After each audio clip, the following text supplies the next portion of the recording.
If you are living in Toronto condo right now and are tired of paying condo fees on top of your mortgage for a building you don't own and a yard you don't have and neighbors you share a wall with, this video is for you. Because I'm going to show you exactly what your condo budget actually buys you in Smithville, Ontario. We're talking real homes with real yards, no condo fees, no shared laundry rooms, no elevator. And by the time this video is done, you're going to see exactly why people make the move and they keep saying the same thing. I can't believe we waited this long. I'm David Hildebrand, your local Smithville and West Lincoln real estate agent with RE/MAX Escarpment. I live right here in Smithville with my family, and I help people just like you make this exact move each and every week. Before we dive in, if you're sitting in your condo right now doing the math in your head, I've put together a free buyer relocation guide specifically for people making this move. It walks you through what your budget gets you here, the neighborhoods, the commute, reality, all of it. The link is in the description. It's totally free. You can grab it today. And if you're further along than that, if you're already thinking seriously about listing and making a move to Smithville, I'm happy to jump on a call and walk you through what your situation actually looks like. No pressure, links in the description if you want to book a call with me today. All right, let's get into it and start with housing. I'm not going to throw around average prices because averages don't tell you the real story. What I want to do is show you what the same money buys in each market, because that's what this decision really comes down to.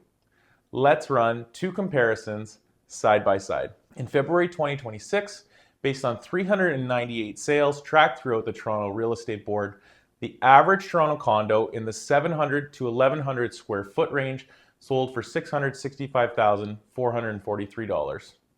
So here's what you get for that price. A condo somewhere between that square footage of 700 to 1100 square feet. You're in a tower, you have no rear yard, no driveway, no garage.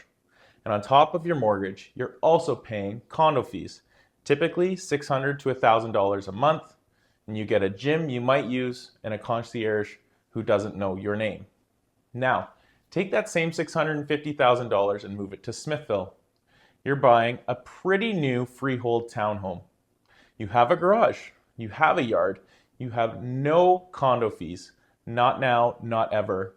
And that $600 to $1,000 a month you're paying in condo fees, well, now that's money right back into your pocket each and every month. Put it against your mortgage, towards your kids' activities, your savings. It's your call.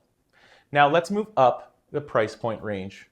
In February 2026, the average Toronto condo in the 1,100 square foot to 1,500 square foot range sold for $851,158.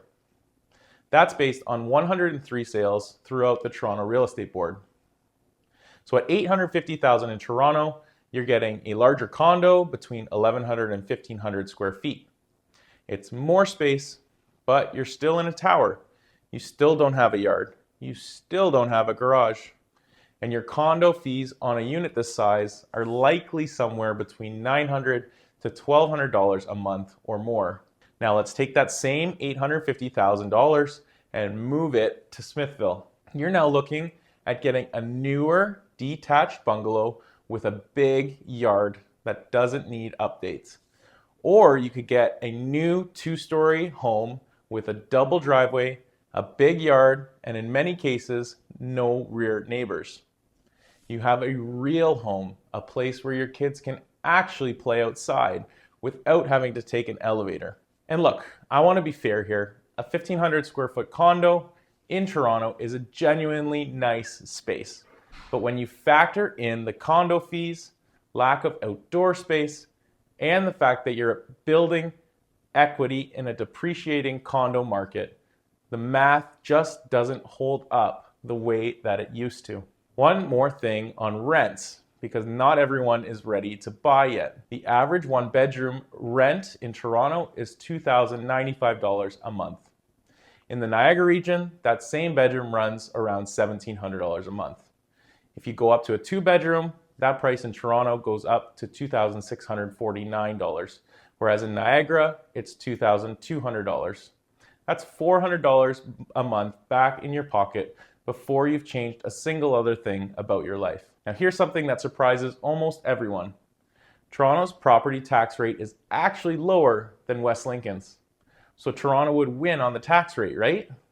Well, not even close, because the rate is applied to the assessed value of the home, and Toronto's benchmark price is $1,228,900. West Lincoln is $712,690. So even with a lower rate, Toronto homeowners are paying more in actual dollars every year. And here's what really gets people. The 2026 West Lincoln property tax increase is going towards things that actually matter, which is infrastructure for a growing community. That's a very different feeling than property taxes disappearing into a $14 billion municipal budget. Housing is the headline, but Toronto's real cost advantage for Smithville comes from what I call a death by 1,000 cuts. Groceries. Smithville has local options, and you're close to budget chains in Grimsby, Hamilton, and Beamsville. The difference per item is real. You're spending less just by not living in downtown Toronto. Car insurance. Toronto is the most expensive city in Canada, averaging around $2,400 per year in insurance. In Niagara, you're typically paying 20 to 30% less. Let's say $500 to $700 a year back in your pocket. Now, parking in downtown Toronto can run you somewhere between $200 to $400 per month. I want you to hear what I'm about to say very clearly. In Smithville, parking is free. Everywhere, forever. You will never think about parking again. Smithville is slightly below GTA averages on fuel prices. Niagara region tends to be a few cents per liter cheaper than Toronto. It's marginal on its own, but it adds up. And utilities, yes, a detached home will use more energy than a condo, but there are no hidden utility costs buried in condo fees. You see exactly what you use, and you pay for exactly what you use. West Lincoln's water and sewer rates are much lower than Toronto's, and you're not subsidizing a 40-story building with shared systems. When you add all of this up, insurance, parking, groceries, gas, condo fees, you're looking at thousands of dollars a year that simply evaporate in Toronto. In Smithville, that money stays with you. I'm going to be straight with you about commuting, because I think that a lot of real estate agents will sugarcoat this when dealing with people looking to move here from the GTA. The realistic drive from Smithville to downtown Hamilton during peak hours is 40 to 45 minutes. The Burlington GO station is 40 to 50 minutes. And to Mississauga, you're looking at 60 to 80 minutes. For a traditional downtown Toronto commute, you're looking anywhere between an hour on the fast end, all the way up to an hour and a half, potentially 2 hours, depending on how bad traffic is. If you're required to be in downtown Toronto 5 days a week in person, Smithville is a stretch. But here's the reality in 2026. About 60% of tech and corporate roles in Toronto are still hybrid or remote. And for those people, the ones going in 2 or 3 days a week, the math flips completely. The GO train in Burlington is an option here. You drive 40 to 50 minutes, and you can take the train, which has Wi-Fi, a quiet zone, and it will take you all the way to Union Station in downtown Toronto, instead of having to white knuckle your way down the Gardiner Expressway. Here's the number that stops people cold. To qualify for the average detached home in Toronto, under the current stress test, you need a household income of $306,449. In West Lincoln, $177,722.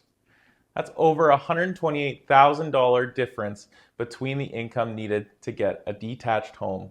If you're ready to have a real conversation about making this move, just click the link in the description below to set up a call. The best thing that you can do is to watch this next video here. It's my complete Smithville neighborhood guide for 2026. Because once you decide the finances make sense, the next question is always, where in Smithville should we be looking? I'll see you in that video.